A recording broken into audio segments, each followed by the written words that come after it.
What's up sa inyo guys, and for today's video nga pala, ipapakita ko sa inyo kung paano namin naisakatuparan ng paghahanda namin sa birthday ng aming lola. At kasamang aking utol, gagawin nating masaya at makabuluhan itong vlog na ito. Kaya halina't muli niyo ako samahan sa napaka-astig at napaka-angas na adventure dito sa Tagbarong. Ito nga pala ang South Trip Part 0.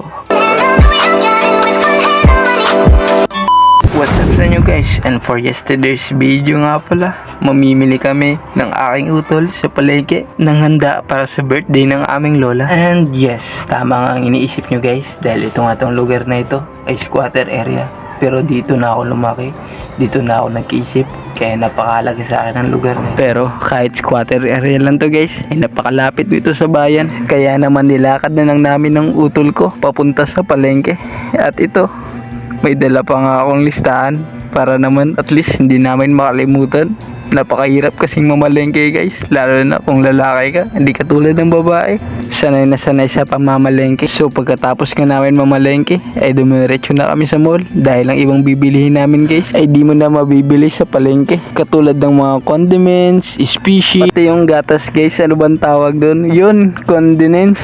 Pero halos wala doon sa isang mall yung mga bibilihin namin. At marami pang tao, pati siksikan. Kaya lumipat na kami dito sa malaking mall sa harap ng Chinatown. Bali, bagong tayo nga pala to guys. At di na nga pinatagal pa ni kuya. Pinag-iisipan niyang maigi ang bawat bibilihin niya. Habang ako ay nag-iisip kung paano ko ma-stabilize yung video ko. At ito, mabuti nakapanood ako sa clock up kung paano ma-stabilize yung video pagdating sa mga mall.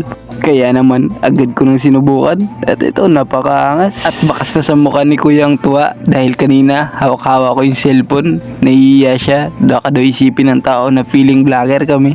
Itong utol ko nga pala ang number 1 basher ko. At sinubukan niya pa nga palang alugin ang cart para magulo ang camera. Gusto niya talagang tumigil na ako sa pagbablog. Pero hindi niya alam ay may part 5 pa to. Baka nga mag part 6 pa. By the way guys, may maliit naman na cart dun. Pero di ko ba alam kung bakit itong malaking cart pang kinuha ni kuya. Napakakunti lang naman ang bibili niya.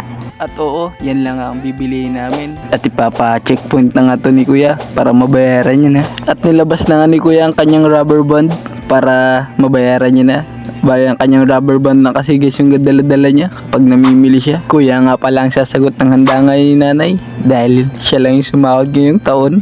Habang kami ay delay pa ang mga sahod. Pagkatapos nga namin mamili ay dumiretso na kami pauwi.